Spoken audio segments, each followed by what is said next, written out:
Hello, I'm Ian McKellen, and I am reading for the role of Jason on the Boycast.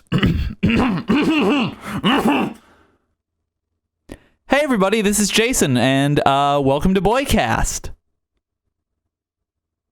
Oh, I'm sorry. Should I go? Is this my turn? I think so. All right. Hi, my name is Daniel Radcliffe, and I am going for the part of Justin Bellman on Boycast. So here we go. Hey everyone, it's Justin. Welcome back to Boycast.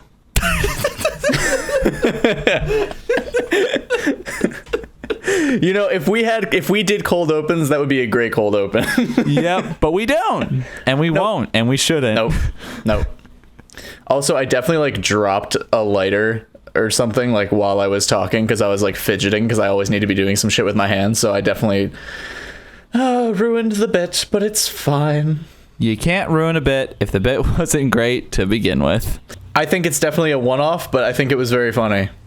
Yeah, Because I feel like we're definitely gonna run out of impressions by next episode. So. Oh, that you may run out of impressions, but the difference between you and me is No, Jason. You're going to run out of impressions by the next episode. You're not hearing me.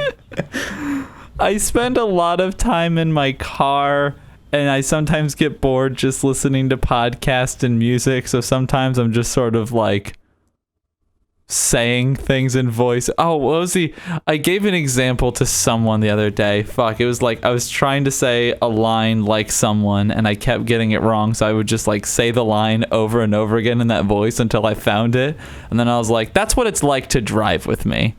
Yeah, I mean, well, you got to keep yourself busy after listening to all your podcasts, all your Boycast and your Idle Chatter.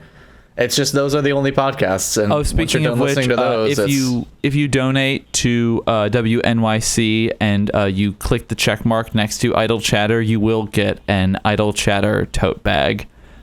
Good plug. Thank you. Everyone should donate to WNYC, where we will be for sure at some point. Welcome to our Maximum Fun Drive podcast. Hey guys, welcome to the. This is a co-sponsored Earwolf production. Yeah, what can we just other be a part, podcast studios do we know? Can we be a part of every podcast studio so that if we do ever get picked up by one, we can say, "See, we knew." I'd settle for one. No, that's what I'm saying. Is if we just mention all of them, then if and when we get picked up by one of them, we can be yeah, we love you guys. We mentioned you in one of our old podcasts, and then we just play the very short clip of us saying one of them. That's very good. I should know what podcast networks are. I know of a few, very few. I've exhausted all of mine with Maximum Fun. Yeah, I have. That's the only one I give money to. I don't do the other ones. All right, well, we can't use that. Not if we're trying to join other podcasts. Taking a hard stance on this one. Editor Horatio, cut that out. Yeah, please, Horatio, cut that out. And then can you CGI me saying some really nice things about other networks? Thank you, Horatio. I don't think you know what CGI No, Horatio's really good. He's in his second year at college doing this audio stuff, so he's pretty good with the CGI stuff. So we should be good. Yeah, he's really good at CGI. Yeah. He's gonna motion capture you saying some nice things. I've heard he's really good with audio speaking, creating those fur textures. I know that's a really challenging thing audio wise, but I know he's really, really good at it. Yeah. Speaking of fur textures, we've left you hanging on the cliff long enough. Speaking of fur textures, this is the Bubby story, and the Bubby story is a Lion King story. Oh, okay. So, I have a bit of backstory. In the Jewish world, there are a couple different names that you can call your grandmother. Sometimes I just call them grandma. There's another one that I think it's Safta, which my mother has indicated that should I ever give her a grandchild, which we'll fucking see, she wants to be Safta. Because she has the heart of a grandma, but a little bit Safta.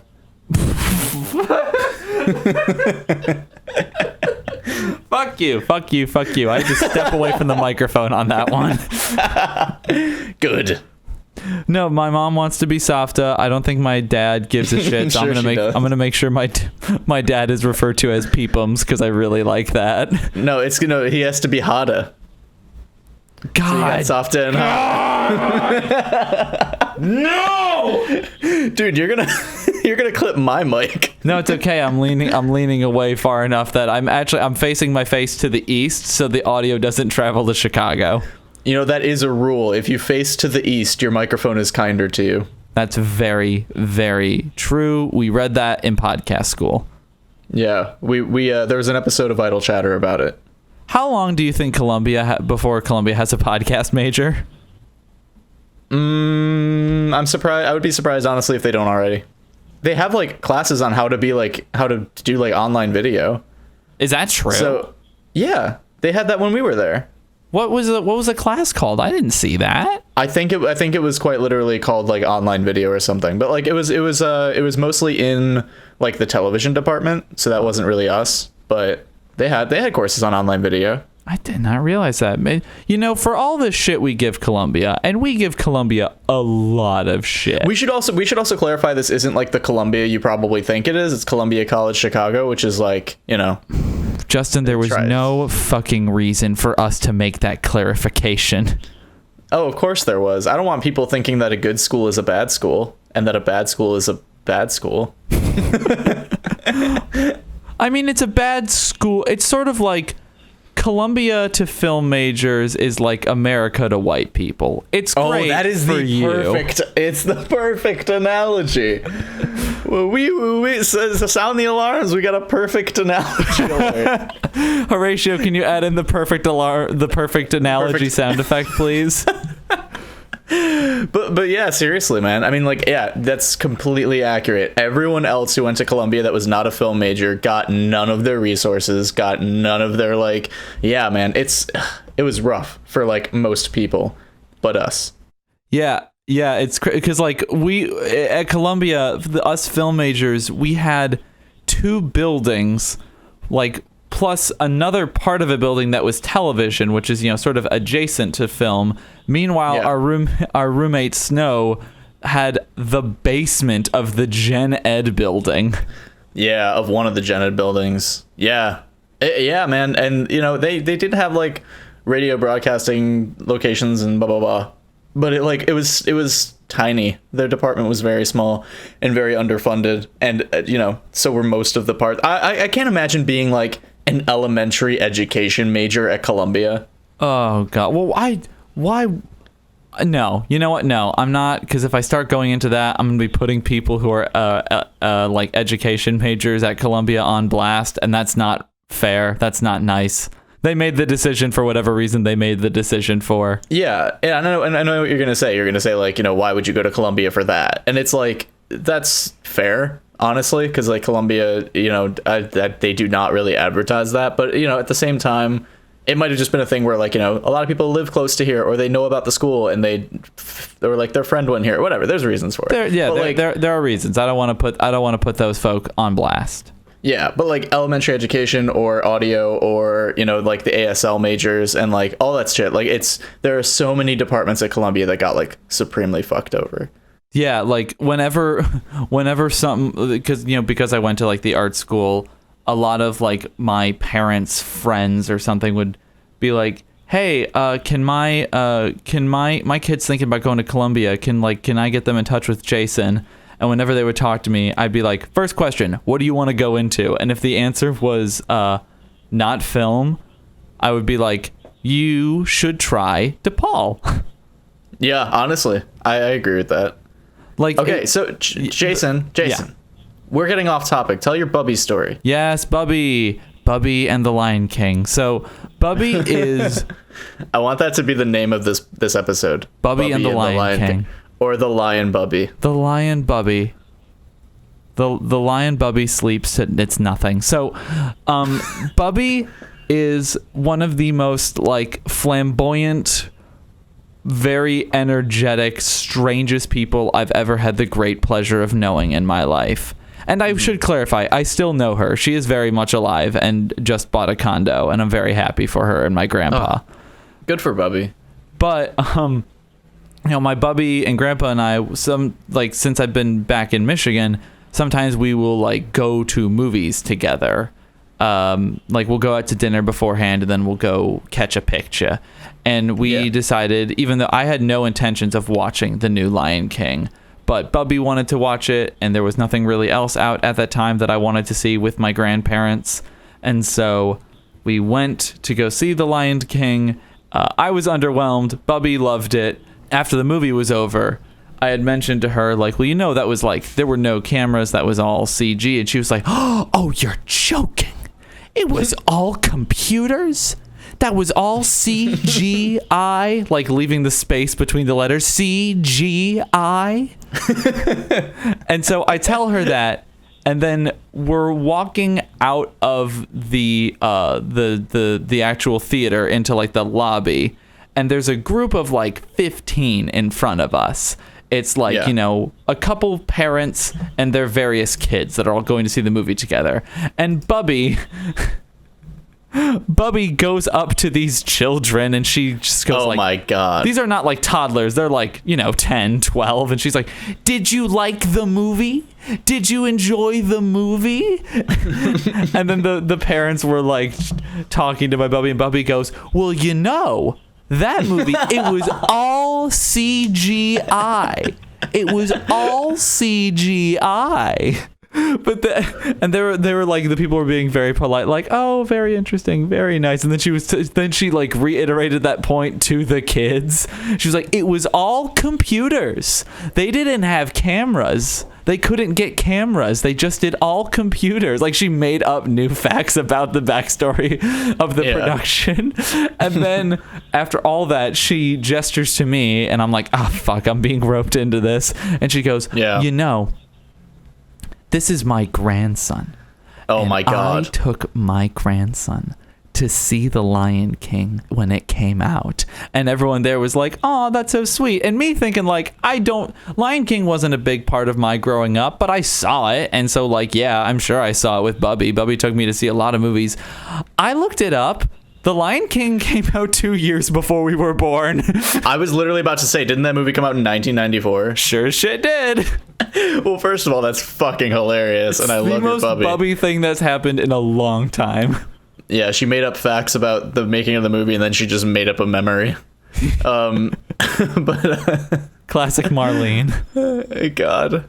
I was actually like, there's one real shot in the movie. What? There's one shot in the movie that is a real shot. Sacrilege. It is, I believe, the opening shot where it's just a landscape. Because they did go to Africa and they did photograph landscapes. Okay. And they did a little bit of principal photography, just like shooting some stuff. That makes some sense to me. Like, the opening shot being real makes sense to me because it's just the sun coming up.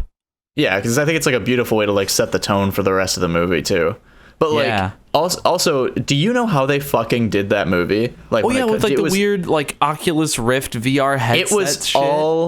It was all CGI. Wait, but no, because the animals, they looked really good. They did it all in computers. It was that was computers. That was every animal was a computer. What about the part where the little lion?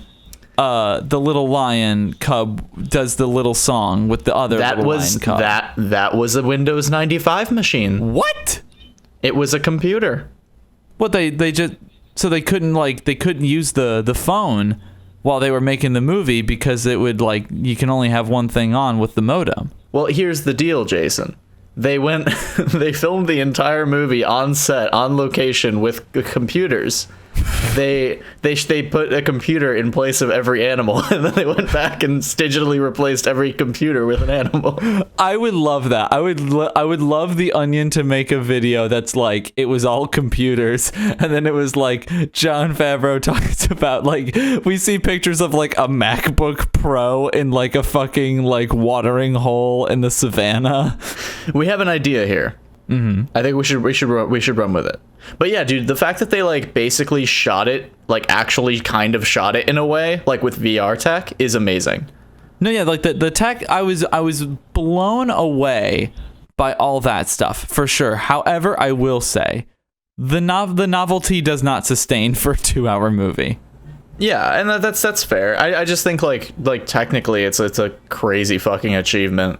But yeah, I think what's going to be pretty interesting to me is you know, with we talked a little bit last episode about Avatar and stuff.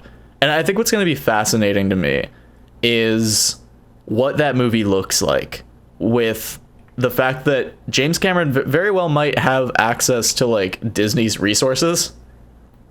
Oh yeah, that's very true. To think about the fact that like, you know, he might be able to get use of like industrial light and magic and shit too.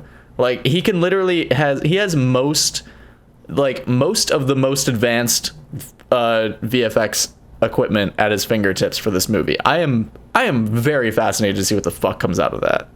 Yeah, that comes out 2021, right? We're not getting it next year. Yeah, no, it's 2021. Because are they shooting 3 or 4 back to back? They're shooting 4 back to back. Fucking God. I mean, I think they're all written though, right? Like, yeah, I mean, like to the extent that Avatar had a script, yeah, I think that's true. Yeah. Yeah, it's interesting though. I'm so fascinated by all that. I'm just so it seems like James Cameron's the kind of guy who doesn't like to get tied down. He doesn't stick to franchises, generally speaking. Like Terminator, yeah, he did too. He did like an Alien movie. He did a Titanic. He did a Piranha 2. This may surprise you, but James Cameron did not, in fact, direct Titanic 2. And you would think, because all the cast returned, and then they mocapped on different people. Yeah, it was all computers. It was all computers. They filmed it with computers and then digitally replaced them with people. Yeah, they had the original Macintosh. That was the only sales that the original Macintosh had, and that's what the movie Steve Jobs is about. Yeah, there's a fucking like emergency horn sound, but it's just a dial-up modem. What is like the oldest computer you remember like actively using? Windows 95. Did you have one at your home? Yes. Oh. Yeah, Windows 95, and then we had a Windows 98, and then we had a, like, I think it was called like Windows ME or something. It was like the one that came out around the new millennium. And then we had Windows XP, and then we had Windows Vista. Man, you really fucking ran through them. Our family had some fucking Dell for a while, and I mainly used that to play the Harry Potter and the Chamber of Secrets video game. Dude, the PC games for Harry Potter are so good. Oh my fucking God, dude. Those games fuck. Dude, I recently, I say recently, it was probably like a year and some change ago, but I bought on Amazon, I bought like the first 2 Harry Potter games for PC again. And then shit. And then I like partitioned my computer and it worked on my Mac. And then so I had like a Windows XP computer in my Mac. And then I just ran it and it worked on the Windows XP computer. It was weird. That's so sick. Is it like as fun as I remember it being? Oh God, yeah. I was like addicted to those games. I the one that I really want to play again is Prisoner of Azkaban. I literally only ever played the Chamber of Secrets game. The Sorcerer's Stone one's pretty good too. But the Chamber of Secrets one I think was my favorite. Yeah, that game just had so much going on. I remember how hard I thought that last boss fight was with the big Tom Riddle snake. Yeah, with the basilisk. The basilisk. I like Tom Riddle snake more. You're battling Tom Riddle's snake and then he gets canceled. Sorry, Voldemort, you're canceled. And Voldemort's like not allowed to have his genocide anymore because he's canceled. TMZ reports the Death Eaters have all come out as sexual predators. Canceled. What if that was the thing? Like, what if they were really concerned about, like, all right, guys, as Death Eaters, we need to have, like, some hard rules here. We got a really strong HR department because this sort of thing will not be tolerated. We're trying to start a movement. TMZ reports Lily Potter's ghost comes back and says, Voldemort killed me. Tom Riddle, canceled. No, because that's on brand for him. That's one thing. Like, he can kill all those filthy mudbloods, and we've never discussed this, but I feel like Voldemort made some good points that don't really get addressed enough in the books and movies. You're just like, oh, we haven't discussed this a lot, but I am like real racist. Look, it's in the fucking name. Mud is dirty. Ipso facto, Granger is dirty. Icky. Icky. I hate it. Icky Vicky. Wait, okay, Justin, we talked briefly about this, but can you regale me a little bit with the what it was like watching all 8 of those fucking movies back to back, you lunatic? I sure can. Yeah. So me and our friend Emma, we watched all 8 Harry Potter movies back to back. And this was like pretty soon after I had finished rereading all 7 Harry Potter books. So that was fun. But like it was fine. It was fun. We had a good time. We started it at like, I believe it was around 11 o'clock in the morning on a Saturday, and we finished at about 8 in the morning on a Sunday. Wild man. I guess so. I mean, like, you know, it was fun. We got a little loopy just from like pure tiredness. How did, like, do you feel like watching it that way had any effects on your ranking of those movies? Yeah, absolutely. Whoa. Okay. So hit me with the tea. Well, I will say that, like, you know, it's not, I don't know if it changed my rankings as much as it made me realize how much of a bad movie Order of the Phoenix is. Like, Order of the Phoenix is a trash movie. Yeah, it's not great. Well, but like, I used to not like it because Order of the Phoenix was never like my favorite Harry Potter book. But like, this really validated my opinion because I was like, this is a trash movie. Like, it was like, it's not a well-made film. Like, it's literally just like, I feel like what they did is they were like, let's take all of the important scenes from Order of the Phoenix and put them in sequential order and call it a movie. Like, it was like, it just felt very like, what the hell is the word I'm looking for? Disjointed. Like, it felt very much like it was more just sections of the book. Yeah, it was like it was more a collection of scenes than it was a movie. Exactly. Yeah. Which is really shitty because like Order of the Phoenix, the book, is like, upon rereading it, is like one of the better ones, like story wise. But you know, it's tough to make an 800-page book into a 2-hour movie, so can't fault it too much. But it's kind of wild to me that like that was David Yates's first Harry Potter movie, and it kind of like realistically he kind of came out with a bit of a clunker, and then the man just like goes on to make what I would argue are like 3 of the best Harry Potter movies. Which is hilarious to me that you say that, because you used to express to me your disdain for Half-Blood Prince. Yeah, that was upon further introspection, and by that I mean I watched the movies again, and I was like, I think when I watched those movies, I was in a place where, one, I wasn't crazy about the Half-Blood Prince because I'm like, this one's trying to be funny and quirky, and I like dark. And then I was also like, when I watched Order for the Phoenix for the first time, I had not read that book because the Harry Potter books, at least big parts of it, were spoiled for me while I was on a bus to summer camp one time when I was reading Order that's of the not a Phoenix. reation to not read it. It was at the time. I was very upset. I was in 4th grade. It was traumatizing. What I had done, it was the first time I knew what was happening in the Order of the Phoenix. So I'm like, I really seem to like this serious black fella. And then all of a sudden they just like they get him. And that was why that movie, like, I think was very effective for me, is because I just remember that being like such a powerful moment that I was like, yeah, Order of the Phoenix is definitely like my number 2 or 3 Harry Potter movie. And now it's like Order of the Phoenix is like towards the bottom of my list, but it's not the bottom. Order of the Phoenix is my number 8 Harry Potter movie. Oh, I can't. I can only get behind that if when you say 8 Harry Potter movies, you are also counting Fantastic Beast movies, and that there is bottom beneath the Order of the Phoenix, because there is bottom beneath the Order of the Phoenix, and its goddamn name is the Goblet of Fire. No, I disagree. That movie's trash. Honestly, dude, after rewatching them all, like I said, like binge watching them is a lot different, but like that is the most recent experience I have watching them in my brain, so that's what I'm going off of. But like Goblet of Fire is not, it's definitely not my favorite, but it's definitely not the worst. I think that that movie gets a bad rap for what it is, because I think that like as much as it's not the best of them, it is still like a decent adaptation of the book. Like I think it does a really good job of like capturing the essence of the characters and stuff. I'd have to reread the book, but do you at least put it in the bottom half? Yeah, for sure. Okay, Well, like go ahead. you have to when you have like Deathly Hallows Part 2 and like Chamber of Secrets and Half-Blood Prince and those ones that I really like. It's definitely in the bottom half, but like Where do you stand on Deathly Hallows Part 1? it's okay.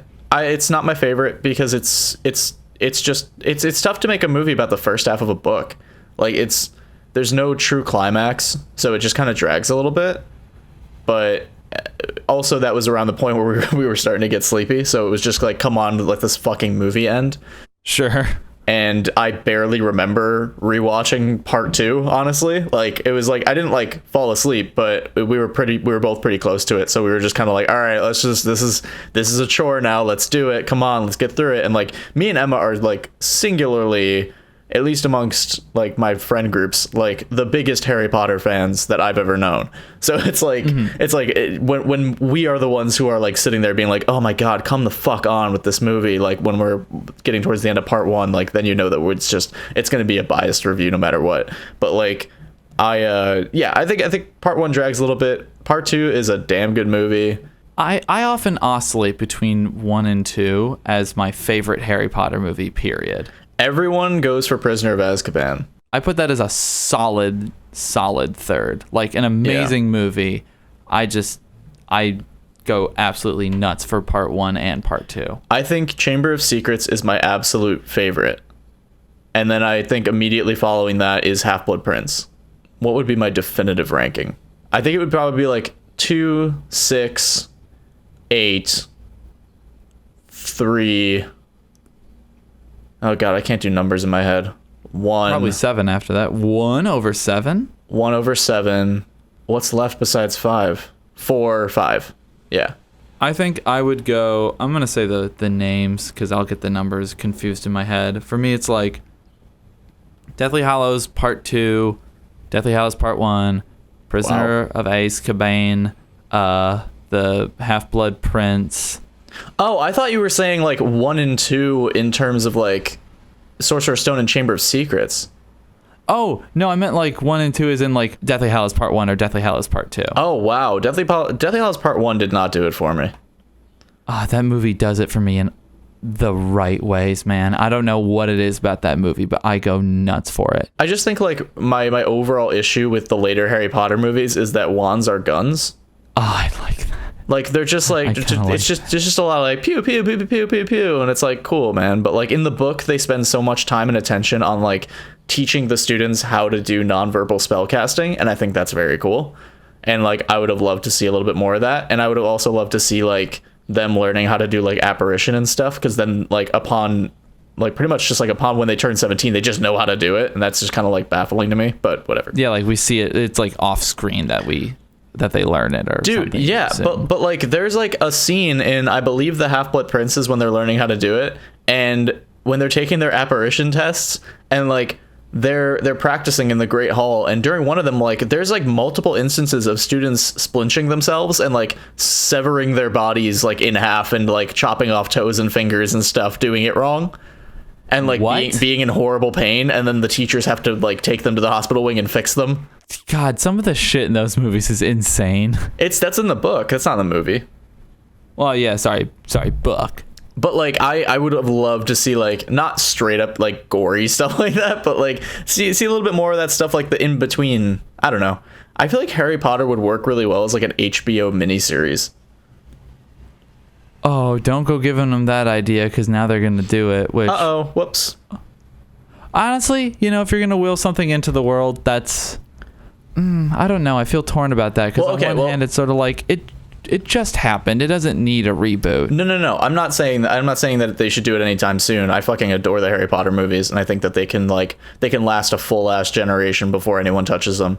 But like, I think honestly, another idea that I would have is like an animated series for Harry Potter would make my heart very happy, where like every season is one of the books, and then every episode is one of the chapters. Whoa. But, well, that might be a little tricky because some chapters probably wouldn't necessitate a full because the thing about a TV show is like every episode has to have an arc. Yeah. And so I don't think every chapter necessarily in a book has to have an arc. They should. And I think in Harry Potter they do. That's something that like I was doing research for writing my book, and like a lot of places that I was doing research for like writing styles and stuff, and it was like one thing I kept coming into over and over was that make sure your chapter has a beginning, middle, and end. That makes sense. Yeah. That makes sense.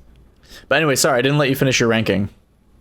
Oh, yeah. So I had like Deathly Hallows Part 2, Deathly Hallows Part 1, Prisoner of Azkaban, The Half-Blood Prince, probably Chamber Pot of Secrets, and then Order of the Phoenix, the Sorcerer's Stone, and then like an actual like mile of garbage, and then the Goblet of Fire. I have nothing but disdain for that movie.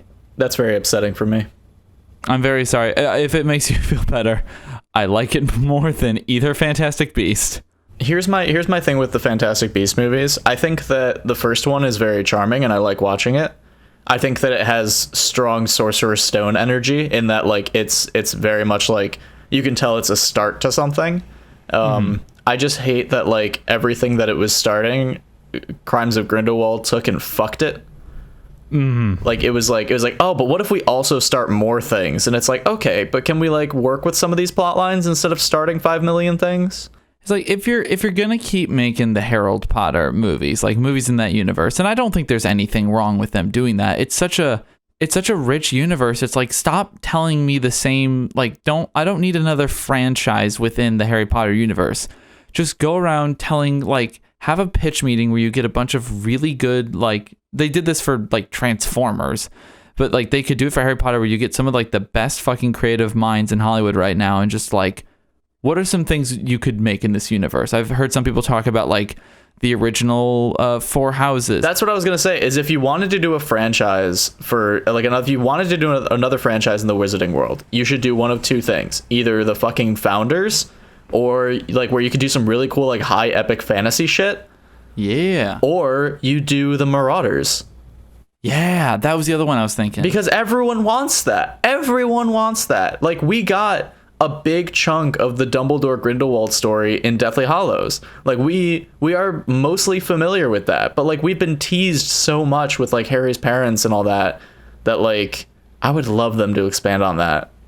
But also, I'm so sorry to anyone who's listening that doesn't like Harry Potter. I'm not. How dare you? Yeah, sorry. Liking Harry Potter in the nerd community is like liking doggos on a dating app. Or The Office. Or The Office. Or apparently, for guys, like on a guy's profile, burritos. Or fishing. Fishing is another one. Like I was talking to my friend Taylor, and it blew my mind because I was talking to her like I'm not on dating apps anymore, but when I was so sick of being like, you know, I love The Office and my doggo. I just want to come home and have a glass of wine and sit with my doggo and rewatch The Office. Mm-hmm. I was like tired of everyone saying the same thing, and Taylor was like, "Yep, it's pretty much that for the guys too, except there's also burritos." I haven't heard that one. That's interesting. I don't know why. I don't know why the burrito. I've never eaten a burrito. Yes, you have. No, I haven't. No way. You've never had a burrito? I've never had a burrito. Is it because you don't want to have a burrito, or it never happened to happen for you? Well, here's the deal is like I kind of like made this joke with my mom recently, but it's like 100% true, where like everything that like my whole very, very basic palate when I was younger was like entirely because anytime that I would eat something that she wouldn't like, she would just be like, "Oh no, you wouldn't like that," and then she would like wouldn't let me try it. So like that, like it's funny, but like now I'm just kind of like I missed out on so much food, like because my brain when it was developing told me that I wouldn't like it. Like that's such a weird thing to think about. Just like because I mean, there are like certain flavors and certain textures and whatever that like sometimes you're like, yeah, I know I wouldn't be into that. But like for example, we had a potluck at my job like a month or two ago, and like I fucking like tried like baked beans and chili for the first time, and I was like, this is great. I love this. I love beans. Excellent. I was like, I just found a thing I like. But it was like, if I had ever eaten something like that back home, like maybe one of my parents would have been like, well, no, you probably wouldn't like that, because I grew up as a picky eater, and it was just like, yeah, it's interesting. But no, yeah, I never had a burrito. You know me, like my palate growing up was non-existent effectively. Yeah, it was milk, and that's it. Yeah, it was. And oh my God, Justin, did hot news coming down the wire. Huge life update. I don't drink milk anymore. Thank God. You used to like down that shit more than I would drink soda, which is ridiculous. You used to drink several gallons of milk a week. It would be like, yeah, I was up to like 2 gallons a week between cooking and drinking. Oh yeah, I'm sure it was more than that. When we were living together, it was definitely more than that. Yeah, 3 gallons a week probably seems about right. Good God, saying it out loud now actually upsets my stomach. 3 gallons of dairy, and you wonder why you're getting lactose intolerant. Oh, it's beyond getting, my friend. I'm there. We've reached that point. I know, but I'm saying like you've been you're like, man, dairy for some reason I just can't do anymore. It's like, well, probably because you fucking drank your weight in cows every day. That's very true. Like there's no more milk in the world. Cows can't produce milk anymore because you drank it all. There was a stretch like a month ago where it's like every day my stomach was a little upset. And I was like, I don't like this anymore. I think I know what it is, but I don't want to confront that. I don't want to look into that dark, truthful mirror and see the cold truth staring back at me. But like eventually I convinced myself like, okay, just don't buy it anymore. Don't have it at the house. Like if I ever make a protein shake, my brother loves oat milk, and so we use a lot of oat milk. Oat milk is good. Almond milk is also very good. Almond milk is good, but it's not as good for Mother Earth. I guess so. Or the bees, apparently. Really? It fucks with the bees? I guess so. I don't know. There's something about almond farming that is not good for the bee population.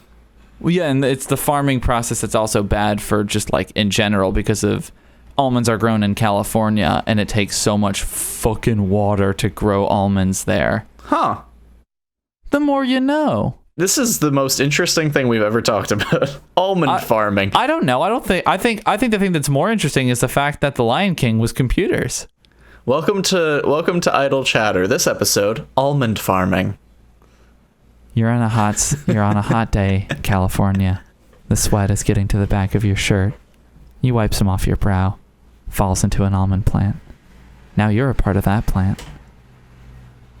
Someday some liberal in Seattle, Washington is gonna be enjoying a smoothie and pour a little bit of almond milk into that, and a little bit of you, and now you're a part of them. Subscribe for a tote bag now. I was just gonna let that go as much as you wanted to. I stopped myself because I know I could have gone forever. You know that there's not almond plants though, right? It's almond trees. That's it. Thank you. I was wondering that this whole time. I'm like, does it come out of the ground? Is it? Yeah. How's the almond? How are we getting almonds? Where are these coming from, huh? My brother and Boyd and I were talking recently about when you go to another country that doesn't know a lot about America. It's really we were toying with the idea of it being very fun to just like lie about things that we eat. And trying to convince people, like they're talking about like, yeah, I don't know, you guys like down here, because my friend's moving to Australia, so we're telling Boyd to be like, you know, hey, you guys also eat your bananas with the skin on, right? You guys also just like eat the shell with the peanut too, right? I think the problem with that is that other cultures are like that's with the assumption that other cultures are as ignorant to ours as we are to others, which is not true. Yeah, that's very correct. Although Jared and I did come up with what we think is the greatest way to cover the lie, the absolute number one way to actually make people go, maybe they actually do that. Okay, first of all, doo-doo, nice. whatever you fucking say, you eat the fucking skin on the banana, you eat the peanut shell, and we just kind of go, yeah, it's got a lot of fiber. Nah. I think that all that accomplishes is you've ruined your own day. And so like you do something that's like not appetizing and gross just to make someone else go, Yeah. Also, like, in what country are they so ignorant to American culture that you're going to be able to communicate with them properly to get across your point? I guess. I mean, like, I feel like the only country that you could really get away with just saying, like, this is what Americans do, and they'll be like, yep, I guess, okay, is fucking North Korea. Yeah. Which, you know, I don't know. Maybe soon enough they won't be as ignorant to our culture as we think. Yeah, I don't know. It's on my travel list. I've always wanted to go to Pyongyang. Maybe it'll all be one country one day. Oh, I don't know about all that. They've had issues with that in the past. No, I mean North Korea and America. Oh, yeah. Well, yeah, we're gonna make that happen for sure. We have to. I don't like this, Jason. I got scared. It makes me sad. Can I tell you about one of the most classic me things that's ever happened to me? Sure. Go for it. So, I'm a single man. And... Ladies. Nope. I mean, sure, but also... All right. Nope. Men. Nope. Oh. Also, no. Maladies. There we go. Maladies. Any injuries out there that want to talk to my boy? Any good maladies out there? Well, I bring it up because I was seeing someone for a very long time and just sort of like had assumed for a while that I wasn't going to have to ever worry about dating again because I was like set. And now I'm like single and don't know what the fuck is going on and what to do. And I'm always scared, always. So I was at work. I work in this office with like over 1,000 people in it. Have I already told this story? I don't think so. Okay, cool. Because that's a very also me thing to do, is to tell the same story twice. I'm at the office and they're putting me up in one of the edit rooms, which is facing outside, where there are like little picnic tables that people in our office will sometimes go out and eat at. I interact with maybe 15 people in this office of 1,000. So I don't know most people here. And I'm sitting at my desk doing some editing, and I look out the window for a second and I see there are 3 pretty girls eating together, and they're roughly my age. And I was like, oh, pretty girls are there. All right, let's keep working. And so I kept working. I was like, I needed to go grab something from my backpack. I had a little notebook. I wanted to like read something I had written down for a project. And so I slide over. I have like a curtain that I can see through, but it's like, you know, if they look through the curtain, they would essentially just see a silhouette. And so I kind of slid over to my backpack, which is by the open part of the window. And I was just sort of like hunched over, sitting by the window, reading from the notebook. Doing that for a minute, and then I looked up. And I looked up for, like, at most 2 seconds. And then one of the girls looked at me, and then the other 2 girls looked at me. And the problem here is, I know I was only looking for, like, a second or 3, but they sure as shit don't know that. They don't know how long this guy's been looking for.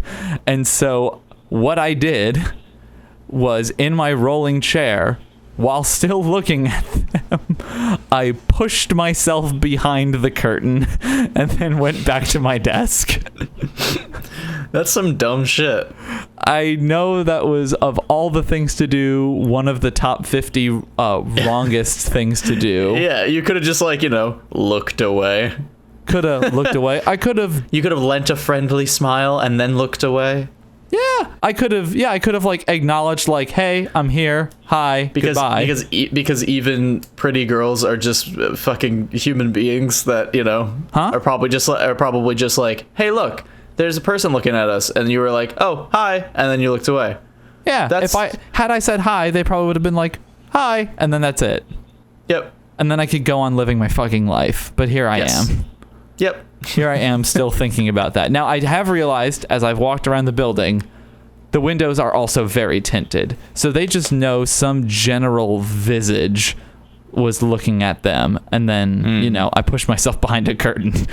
So they probably could not point me out in a lineup because I look like the generic person. They were like, oh, it's the Wizard of Oz. And I said, oh, pay no attention to the man behind the curtain. Pay no attention to the man behind the curtain. And they were like, what? That's my story. That's my life. That is what dating is like if you are living in Southeast Michigan and don't know how to talk to girls very well. I guess that just really shows your lack of ability of talking to people, I guess. Dog, I'm so frustrated because, like, when I was on my crazy 2-month solo road trip, I was so fucking good at meeting strangers, man. I was gonna say, killing it with meeting strangers. Yeah, you told me all these stories about how you just like met someone and then hung out for the whole day with just random people. Yeah, like I was awesome. In New Orleans, I was like on this little trolley going towards the French Quarter, and this girl behind me was also a traveler, and she was like, excuse me, is this how to get to the French Quarter? And I was like, maybe. And so we got there, and then she was like, do you want to just walk around together? And I was like, sure. And then I walked around for like 4 hours with her, and the next day I'm like at the hostel just like sitting at the bar editing some photos, and then someone else comes and sit next to me, and we end up like hanging out for 8 hours and watching the parade. It was like I was so good at that shit, and then I come home and then I just sort of like shrunk. I think the difference is that you have nothing to lose when you're only going to be somewhere for a few days. Like, because like you're like, okay, well, especially if you're both travelers, it's like, when the fuck are two people that are not from here ever going to be in this same location again at the same time? Like, and also like, there's that added kind of like camaraderie of just like, let's just see what happens. Like, let's just go somewhere and do some shit. But like when it's a smaller social interaction like that like you can't explain yourself, you can't justify anything, and also it's somewhere where you work or where you live or like where you could very well see these people again. It's very much like, oh god, what have I done? But also, like, I found like when I was on the road, I just had this sort of like, when you're traveling, you have this like extra bonus like superpower of confidence where you're just like, I don't give a shit about anything. I'm fucking like, you feel cool. You feel very cool about yourself because you're like, look at this fucking thing I'm doing. I'm the kind of person that does this thing. Hey, person over there, you could potentially want to talk to me because I do things, and that's very exciting. And I want to know about your things. But then when you get home, I'm like, I don't know. I work at a desk. I change the colors on cars for commercials that people don't want to watch. Like, I don't know. That's me. Yeah. No, I feel that because it's just like, you feel like you can, like, if someone came up to you, you would have shit to talk about when you're just doing your day-to-day shit. It's just like, no one wants to know about this because it's just in your head that it's just something you do every day. Yeah, when I'm sure some people might be interested to learn how I change the color of things. Yeah, maybe. I find color science deeply interesting. It is all computers. Yeah, you just take the computers, you turn them into cars, and you change the color. Yeah, and that's always the tricky first step is turning the computers into cars. Because once you get the computer to a car, the color does itself pretty much because it's computers. But yeah, you use computers to make the computers into cars, but you don't turn the computers you're using to make the computers into cars into other things. That computer stays a computer. Unless when you're done, you want to turn it into a car so you can drive home. That's very true. What if you don't have a ride? I will never change my computer into a car. I love Dr. Archibald Beep Boop too much. I'm sorry, Dr. Archibald what? Beep Boop. That's amazing. That's adorable. I love it. Yeah, I told you the story of that because like I had texted you and my brother Jared simultaneously like, hey, what should I name my computer? And you both answered with the same sort of like, well, obviously this, like, it was always going to be this. Like, you came back and you're like, oh, Archibald, obviously. And Jared's like, dude, it's Dr. Beep Boop for sure. And so I decided to marry the two. So he is Dr. Archibald Beep Boop. Oh, that's iconic. I love that. I love outsourcing names for things. I've only ever I like to name things that I have, but I've only ever had like one good name for a thing, and it was my car in high school and early college, and her name was Sasha. Yes, I have a houseplant that I bought recently whose name is Janet. Yes, I really want to meet your houseplant. Yes, everyone. Every time I say that, everyone wants to meet Janet. Janet sounds great. She is great. She is a Janet Craig plant. The name kind of came with the plant, but I loved it so much that she just was Janet. I'm really glad that you've chosen the name Janet over the name Craig. Not that there's anything necessarily wrong with the name Craig, but I feel like Janet is better for the plant. When I was at Home Depot buying it, and our friend Emma was with me, I was like, we were looking at all the Janets, and she's like, well, that's the good. It can be either a Janet or a Craig, and I was like, no, it's Janet. Like, no, it just is. Just feels right. Yeah, I was like, this just is Janet. I would say one of the best named things I have right now is my car, which was not named by me. It was named by my brother, and that's my sweet boy Guthrie.